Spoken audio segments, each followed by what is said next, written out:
Yan po, kakain po kami ng soba. Ito po ang lugar dito na puro soba po ang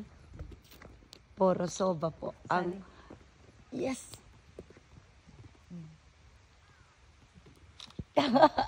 Ayan. Okay. Ayan, dito kakain po muna kami ng soba mga kaibigan.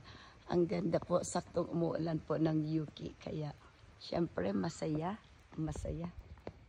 po kami. Ayan. Wow, sobra. Ayan po, talagang Yuki. Yuki po kami ngayon dito sa Naganoken. Pero dahil po, famous ang soba dito, kailangan po ng aking friend na makakain ng soba. Ayan po mga kaibigan. Sige po, pasok po muna kami sa loob. Thank you for watching.